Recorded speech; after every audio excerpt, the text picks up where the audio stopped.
Chapter 8. Something stepped on a little stick.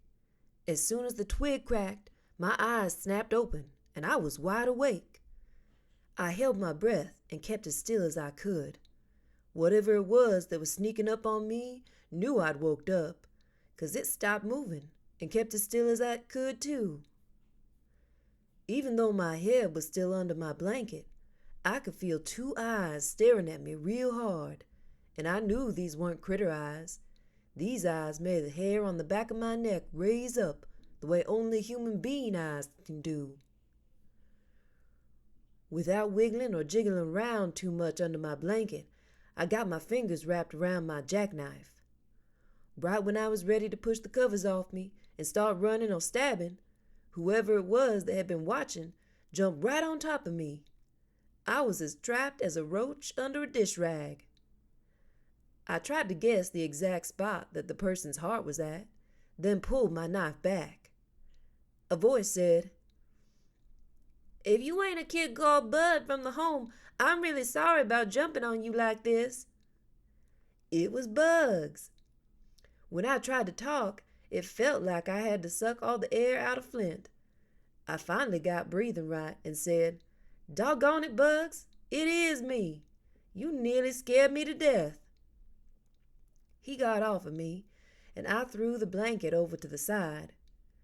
"You don't know how lucky you are. I was just about fixing to stab you in the heart." Bugs looked like he knew he'd just had a real close call. He said, "I'm sorry, Bud. I didn't mean to scare you, but everybody knows how you like to sleep with that knife open, so I figured I'd best grab hold of you so's you wouldn't wake up slicing nobody." Shucks, even though it was Bugs who'd come real close to getting his heart poked, I was the one who was still having trouble catching my breath. I asked, "How come you aren't back at the home?" But before he had a chance to answer, I knew. "You're on the lam." Bugs said, "Yup, I'm going back to riding the rails. When I heard about you beating that kid up so bad that you had to take off, I figured it was time for me to get going too. I thought you might be hanging around the library, so I come down to see if you wanted to go with me." "Where you heading?" "There's always fruits to be picked out west. I heard we can make enough money to get by out there. There's supposed to be a train leaving sometime tomorrow. Did you really beat that kid up in the foster home?" I said, "Uh-huh. We kind of had a fight." "How long is it going to take to get out west?" Bugs said, "Depends on how many trains you got to hop. Was he really 2 years older than you?" "Uh-huh. He was 12. "Is it fun to hop a train?" "Some of the time it is. Some of the time it's scary. We heard he was kind of big, too. Was he?" I said, "He was pretty big. I can't see how we can hop a train. They look like they're moving pretty doggone fast." Bugs said, "Most times you don't hop them when they're going fast. Most times you try to climb on one when it's sitting in the train yard. Did the guy cry after you whooped him?" "Well, kind of. He looked real scared. Then told his mama to keep me away from him. They even said I was a hoodlum." "Will we be sleeping on the train and everything?" "Sure we will. Some of the time the train don't stop for 2 or 3 days. Man, I always try to tell people that just because someone's skinny, it don't mean they can't fight. You're a hero now, Bud." "Nah, I didn't really do nothing much." "Well, how about the toilet? How we going to use the toilet if the train doesn't stop?" Bugs said, "You just kind of lean out the door and go." "When the train is still moving?" "Yeah, you get a real nice breeze." "Oh man, that sounds great. Count me in, I can't wait." Bugs spit a big glob of slob in his hand and said, "I knew I could depend on you, Bud." I spit a big glob in my hand and said, "We're brothers forever, Bugs." We slapped our hands together as hard as we could and got our slobs mixed up real good, then waved them in the air so they'd dry. Now it was official. I finally had a brother. Bug said, "We'll go down to the mission. There's bound to be someone there that knows where we can hop this train. Then we'll be on the lam together." We found out that we'd have to go to a city called Hooperville, just outside of Flint. The only trouble was, nobody knew exactly where Hooperville was.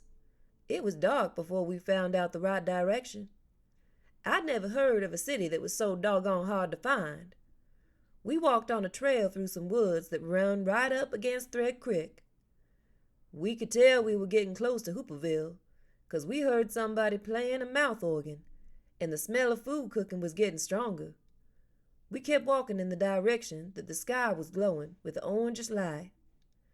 When we could hear the music real clear, and folks talking to each other, and the sound of sticks crackling in the fire, we started cutting through the trees.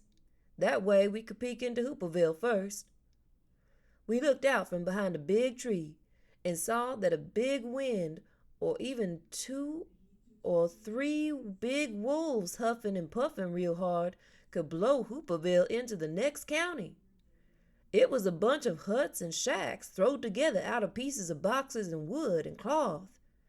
The Amos's shed would have looked like a real fancy house here. Right near our tree was the big fire that had been lighting up the sky. It looked like 100 people were sitting around it, watching things burn, or waiting for the food cooking in 3 big pots set up in the fire. There were 2 little fires burning in Hooperville. One had a pot that was big enough to boil a whole person in it. A man was stirring things in the pot with a big stick, and when he raised the stick up, he'd pull some breeches or a shirt out and pass it over to a white man who was hanging the clothes on a line to dry. There was a mountain of clothes on the ground next to him, waiting on their turn.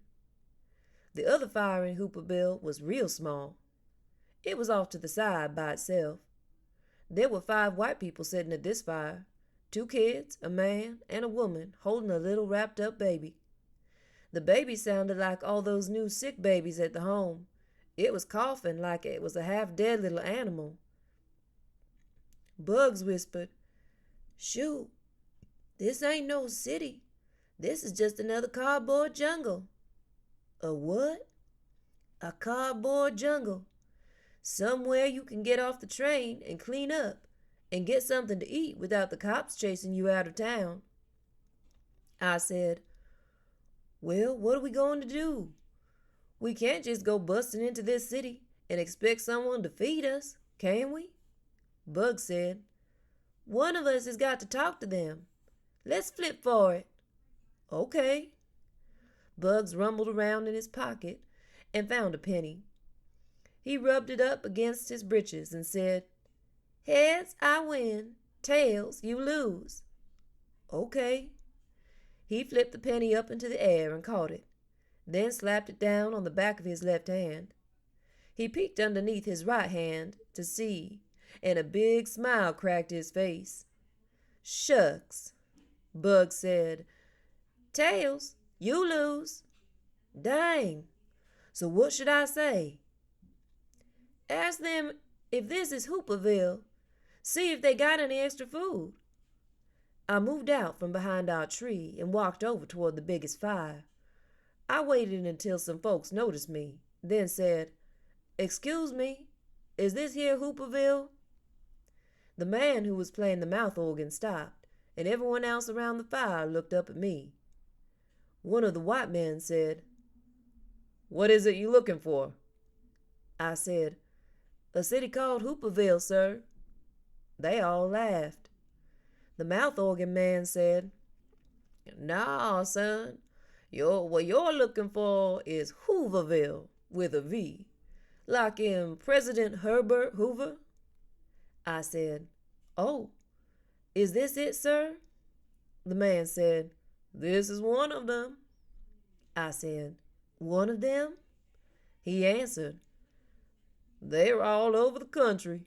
This here is the Flint version." And all of them are called Hooverville? That's right. Mr. Hoover worked so hard at making sure every city has got one that it seems like it would be criminal to call them anything else. Someone said. That's the truth. I said, well, how are we going to know if we're in the right one? The mouth organ man said, Are you hungry? Yes, sir. Are you tired? Yes, sir. Are you scared about what's going to happen tomorrow? I didn't want anyone to think I was a baby, so I said, Not exactly scared, sir. Maybe I am a little bit nervous.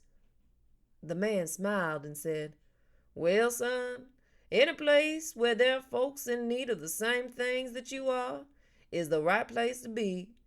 This is exactly the Hooverville you're looking for. I knew what the man was trying to say. This was the exact same kind of circle talking and cross talking that Mama used to do. Bugs hadn't had that kind of practice.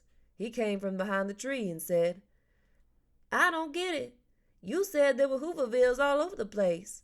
What if we was looking for the Hooverville in Detroit or Chicago? How could this be the right one to be in? The man said, You boys from Flint? I said, Yes, sir. The man waved his mouth organ like a magic wand and pointed it all over the little cardboard city. Boys, he said, look around you. The city was bigger than I thought it was. The raggedy little huts were in every direction you looked. And there were more people sitting around than I first thought, too. Mostly it was men and big boys, but there were a couple of women every now and then, and a kid or two. They were all the colors you could think of, black, white, and brown, but the fire made everyone look like they were different shades of orange. There were dark orange folks sitting next to medium orange folks, sitting next to light orange folks. All these people, the mouth organ man said, are just like you. They're tired, hungry, and a little bit nervous about tomorrow. This here's the right place for y'all to be, 'cause we're all in the same boat, and you boys are nearer to home than you'll ever get. Someone said, Amen, brother. The mouth organ man said, It don't matter if you're looking for Chicago or Detroit or Orlando or Oklahoma City. I rode the rails to all of them. You might think you might hear that things are better just down the line, but they're singing the same sad song all over this country. Believe me, son, being on the road is no good. If you two boys are from Flint, this is the right Hooverville for you. Someone said, Brother, why don't we feed these boys? That one looks like he ain't et in 2 or 3 months. Shucks, he didn't have to go pointing or nothing. Everyone knew who he meant. But I didn't care. The food that was bubbling up in those 3 big pots even sounded delicious. The mouth organ man said, You're welcome to join us, but we all pitch in here. So's unless either one of you's carrying one of them smoked West Virginia hams in them bags, it looks like you'll be pulling KP tonight. I said, Pulling what, sir? He said, KP, Kitchen Police. You do the cleanup after everyone's had their fill. There are a couple of other young folks who'll show you what you have to do. Me and Bugs both said, Yes, sir. This seemed like a real good trade. A woman handed me and Bugs each a flat, square, empty tin can.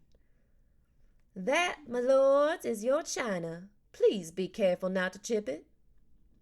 My china had the words Jumbo A&P Sardines stamped into the bottom of it. She handed us 2 beat-up old spoons and said, Don't be shy. You two just about missed supper. You best hurry up. She took us over to one of the big pots and filled up our tin plates.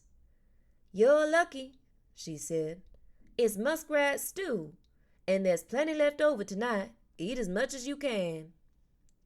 The stew was made out of dandelion greens and a couple of potatoes and some small wild carrots and some crawdads and a couple of little chunks of meat.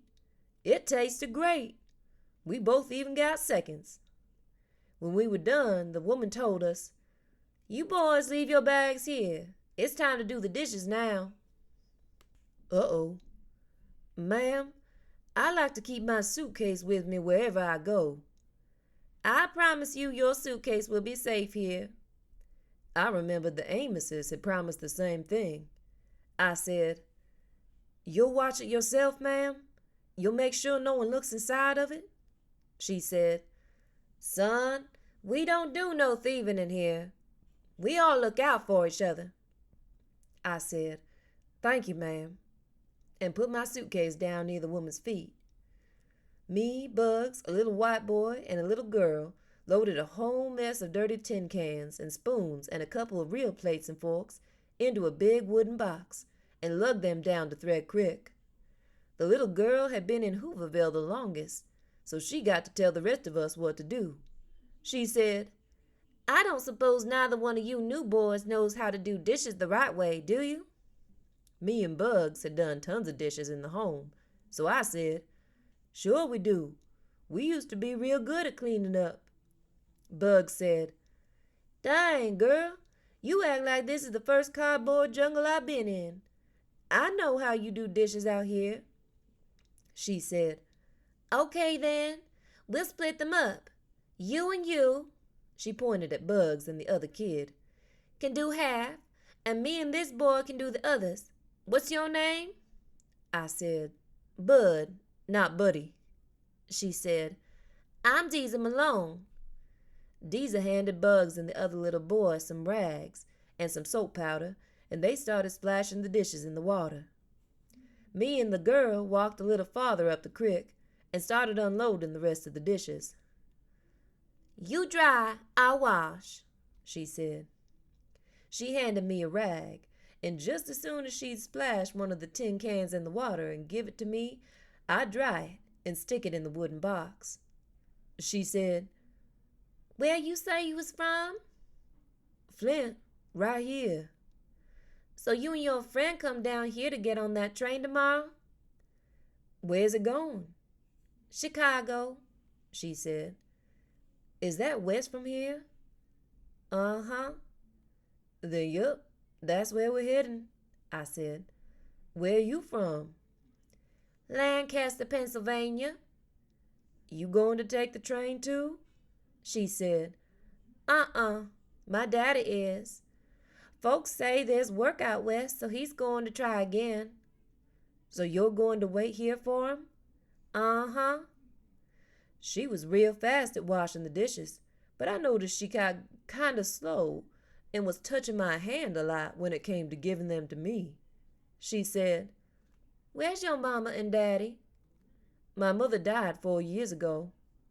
"Sorry to hear that." "It's okay. She didn't suffer or nothing." "So where's your daddy?"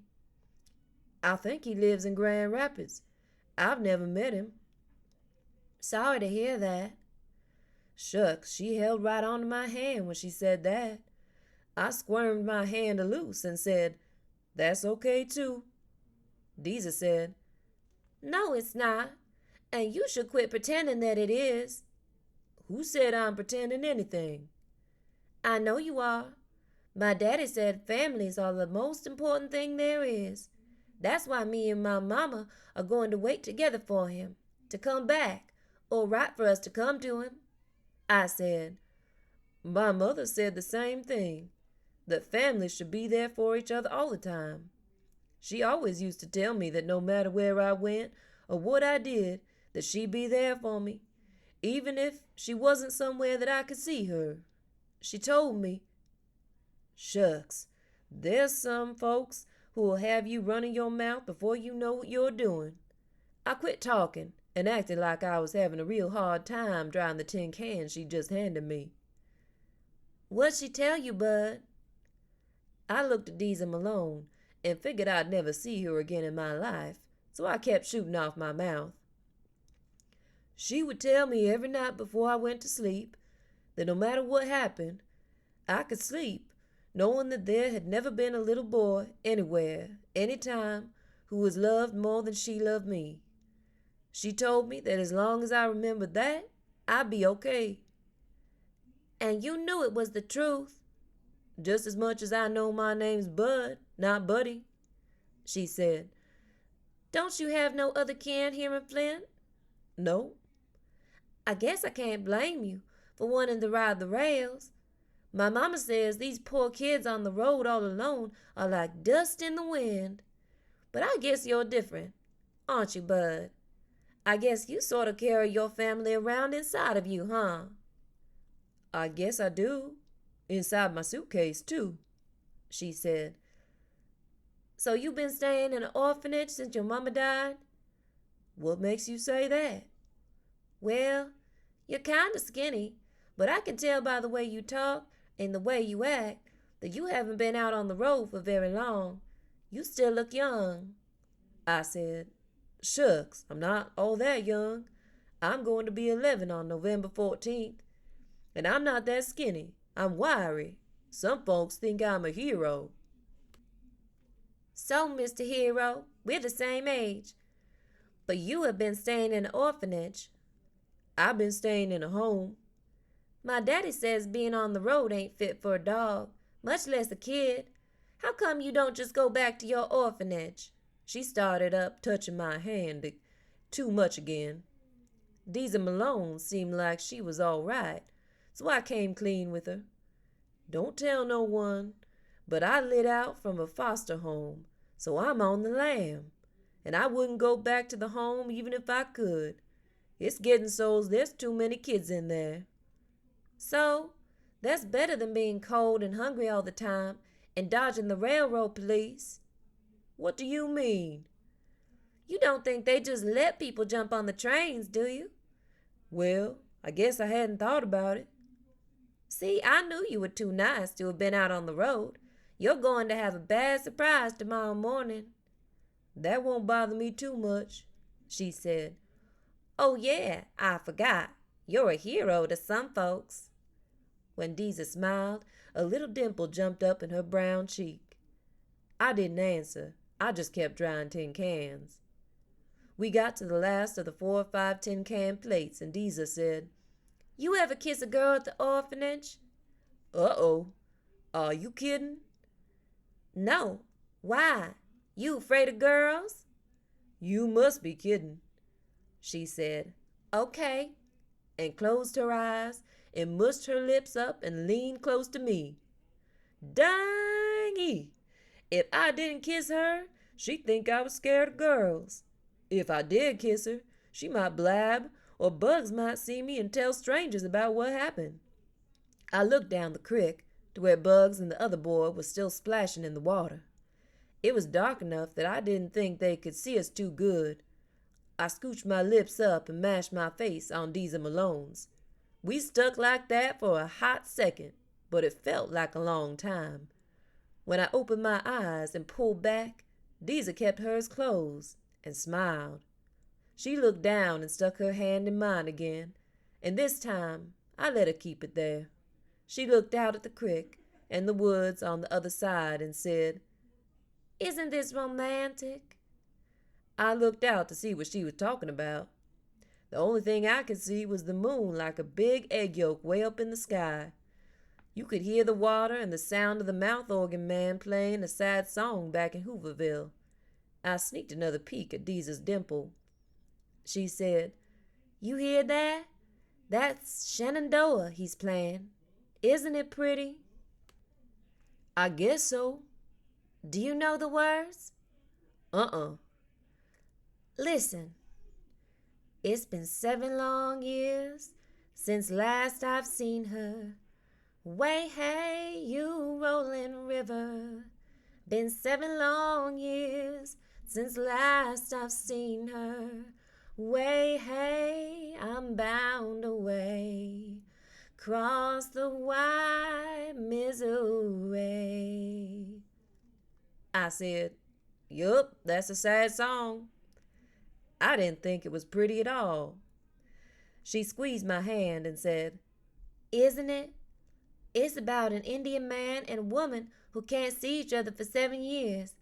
But in all that time, they still stay in love, no matter what happens. It reminds me of my mother and father. Your dad's been gone for 7 years before? She looked out over the creek, like the big eggy moon had her hypnotized. I pulled my hand from hers and said, "Well, that's just about it for the dishes." She smiled again. "Bud, I'll never forget this night." I didn't tell her, but I probably wouldn't forget it either. I'd practiced on the back of my hand before, but this was the first time I'd ever busted slob with a real live girl. We loaded all the dishes in the box and walked down to Bugs and the other kid. We put their dishes on top of ours and headed back. Bugs said, "How come you're looking so strange, Bud? You look like you've been chunked in the head with a rock." Deezer Malone laughed, and for a second I thought she was going to rat me out. I said, "I don't know. I guess that song is making me kind of sad." Bugs said, "Yeah, it is kind of sad." Right before we got into the cardboard jungle, we passed the white people with the coffin baby at their own little fire. I said to Deezer, "How come they're off alone? They aren't allowed to sit around the big fire 'cause that baby's making so much noise?" Deezer said, They been invited. But my daddy said you got to feel sorry for them. All they're eating is dandelion green soup. They're broke. Their clothes are falling off of them. Their baby's sick. But when someone took them some food and blankets, the man said, "Thank you very much, but we're white people. We ain't in need of a handout." When we got back to the main fire of Hooverville, we put the dishes in another box. Deezer made us turn them all upside down so as if the rain got into them, they wouldn't rust. I went to the woman with my suitcase. It was in the same spot I left it, and the knots in the twine were the kind I tie. I said, "Thank you very much, ma'am." She said, "I told you not to worry." I went back to the big fire to sit with Bugs. The mouth organ man said, "I suppose you boys are going out on that train tomorrow." I said, "The one for Chicago, sir?" He said, "That's the one." I said, "Yes, we are, sir." He said, "Well, you best get as much sleep as you can. It's about to be pulling out at 5:15, but you never know with these freights." We got in one of the shacks with some other boys. Bugs was snoring in 2 seconds, but I couldn't sleep. I opened my jackknife and put it under my blanket. I was thinking, Deezer's mama was right. Someone who doesn't know who their family is like dust blowing around in a storm. They don't really belong any one place. I started wondering if going to California was the right thing to do. I might not know who my family was, but I knew they were out there somewhere, and it seemed to make a whole lot more sense to think that they were somewhere around Flint instead of out west. I opened my suitcase to get my blanket. Even though I trusted the woman who guarded it for me, I checked to make sure everything was okay. I picked up the tobacco pouch that had my rocks in it and pulled the drawstring open. I shook the 5 smooth stones out and looked at them. They'd been in the drawer after the ambulance took Mama away, and I'd had them ever since. Someone had took a pen or something and had writ on all 5 of them, but it was writ in a code so I couldn't understand what they meant. One of them said, "Kentland ill, 5-10-11. Another one said, "Luguti N, 5-16-11.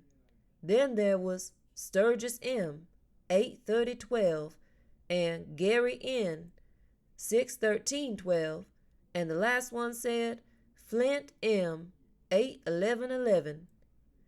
I put them back in their pouch and pulled the string tight. Then I pulled out the envelope that had the picture of the saggy pony at the misbegotten Moon Park. It was fine. Next I counted the flyers again. All 5 were there. I slid all of them back except for the blue one.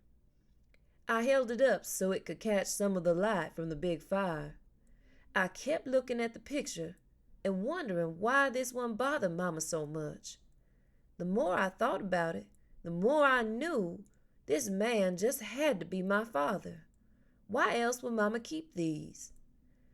I used a little trick to help me fall off to sleep. I pulled my blanket right up over my head and breathed in the smell real deep. After doing this 3 times, the smells and the shack and Hooverville were gone, and only the smell of the blanket was in my nose. And that smell always reminded me of Mama and how she used to read to me to sleep every night. I took 2 more breaths and pretended I was hearing Mama read to me about the billy goat's gruff, or the fox and the grapes, or the dog that saw his reflection in the water, or some other story she'd check out of the library. I could hear Mama's voice getting farther and farther away as I imagined I was in the story, until finally her voice and the story all mixed into one. I'd learned that it was best to be asleep before Mama finished the story, because if she got done and I was still awake, she'd always tell me what the story was about. I never told Mama, but that always meant the fun of the story. Shucks, here I was thinking I was just hearing something funny about a fox or a dog, and Mama spoilt it by telling me they were really lessons about not being greedy or not wishing for things you couldn't have. I took 2 more breaths and started thinking about the little hen that baked the bread. I heard, "Not I," said the pig. "Not I," said the goat. "Not I," said the big bad wolf. And then, whoop zoop sloop, I was asleep. I started dreaming about the man with the giant fiddle. He was walking away, and I kept calling him, but he couldn't look back. Then the dream got a lot better. I turned away from where Herman E. Calloway was, and there stood Deezer Malone. I told her, "I really like your dimple." She laughed and said, "See you in 7 years."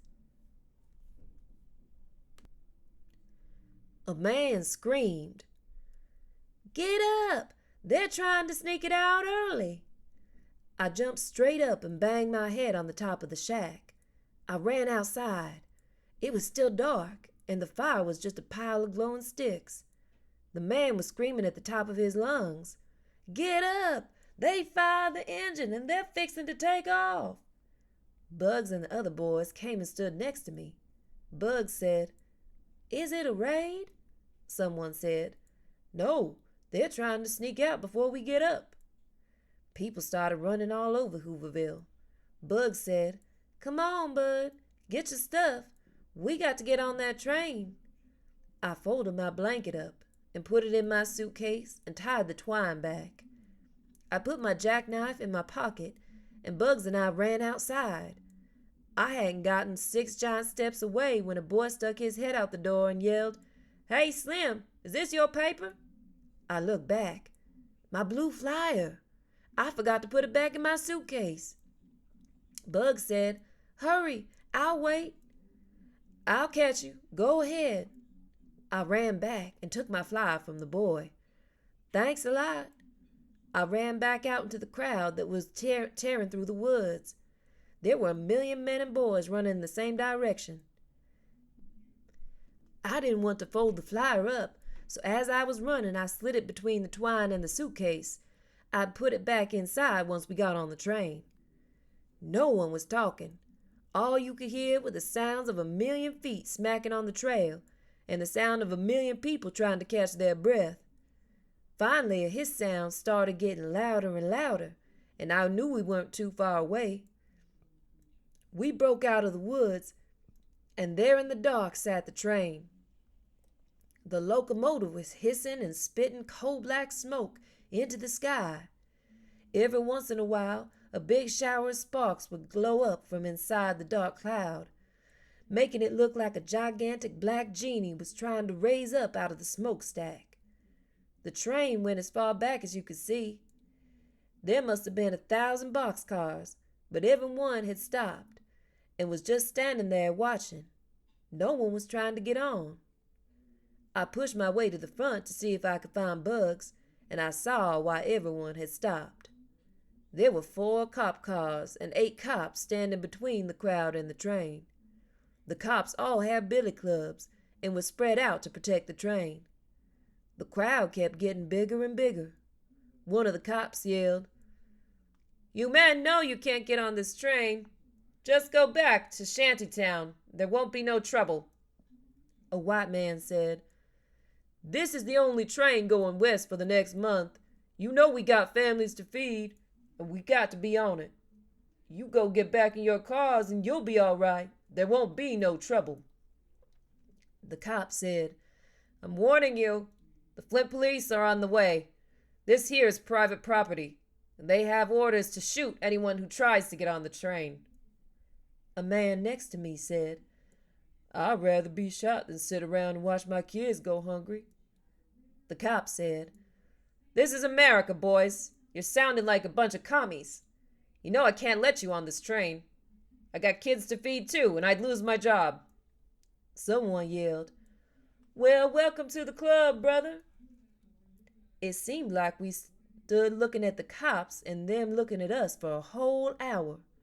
Our side was getting bigger and bigger, and the other cops started looking nervous. The one who was doing all the talking saw them fidgeting and said, "Hold steady, men." One of the cops said, "Jake, there's 400 men out there and more coming. I don't like these odds. Mr. Pinkerton ain't paying me enough to do this." He threw his cop hat and his billy club on the ground. Everybody froze when the train whistle blew one long time and the engine started saying, "Shoo, shoo, shoo, shoo, shoo, shoo, shoo." The big steel wheels creaked a couple of times, then started moving. 4 of the other cops threw their hats and billy clubs down too. The boss cop said, "You lily-livered rats." And it was like someone said, "On your mark, get set, go." The engine was saying, "Shoo, shoo, shoo, shoo, shoo, shoo, shoo, shoo," and a million boys and men broke for the train. I got pushed from behind and fell on top of my suitcase. Someone reached down and pulled me up. I squeezed my bag to my stomach and ran. The train was going faster and faster. People were jumping on and reaching back to help others. I finally got to the tracks and was running as hard as I could. I looked up into the boxcar and saw Bugs. He screamed, "Bud, throw your bag! Throw me your bag!" I used both hands to throw my suitcase at the train. Bugs caught it, and when he set it behind him, the blue fly blew out of the twine and fluttered outside the door. But it was like a miracle. The fly flipped over 3 times and landed right in my hand. I slowed down and put it in my pocket. Bugs reached one arm out and screamed, "Bud, don't stop, run!" I started running again, but it felt like my legs were gone. The car with Bugs in it was getting farther and farther away. Finally, I stopped. Bugs was leaning out of the door and stopped reaching back for me. He waved and disappeared into the boxcar. A second later, my suitcase came flying out of the door. I walked over to where it landed and picked it up. Man, this is one tough suitcase. You couldn't even tell what it had been through. It still looked exactly the same. I sat on the side of the tracks and tried to catch my breath. The train and my new pretend brother got farther and farther away, chugging to Chicago. Man, I'd found some family, and he was gone before we could really get to know each other. There were 6 or 7 other people who didn't make the train, so we all started walking back toward Hooverville. They must have lit the big fire again. The sky in that direction was glowing orange. The cop that first threw down his billy club walked over to us and said, "He wasn't lying about the Flint police coming, but they're coming to bust up the shantytown. You all should get out of here." When we got close to Hooverville, we heard 4 gunshots. We all spread into the woods and sneaked up to see what had happened. I peeked from behind a tree and could see a bunch of cops standing around with pistols out. All the men and boys and women that were left in Hooverville were bunched up on one side, and the cops were on the other. The fire had been lit and was burning bigger than ever. But now it was burning because the cops were tearing all the shacks down and were throwing the wood and cardboard and hunks of cloth into the middle of it. One of the cops dragged the big clothes washing pot over to the side and stuck his pistol down in it and shot 4 more times. Whew! Instead of shooting people, they were shooting holes into all the pots and pans. A man was yelling, "You yellow-belly lowlifes! You waited till you knew most of the men was gone, you cowards!" The cops wouldn't talk or nothing. They just kept piling Flint's Hooverville into the fire. I tried to see if I could spot Deezer Malone, but there were too many people. It seemed like the only good thing that came out of going to Hooverville was that I finally kissed a girl. Maybe someone was trying to tell me something. What with me missing the train and the blue fly floating back to me, maybe Deezer Malone was right. Maybe I should stay here in Flint. I walked back farther into the woods and sat down. I pulled the blue flyer out of my pocket and opened my suitcase back up. I smoothed the flyer out and took another good look at it. Maybe it came floating right back to me because this Herman E. Calloway really was my father. Wait a minute. I sat up. The names Caldwell and Calloway are a lot alike.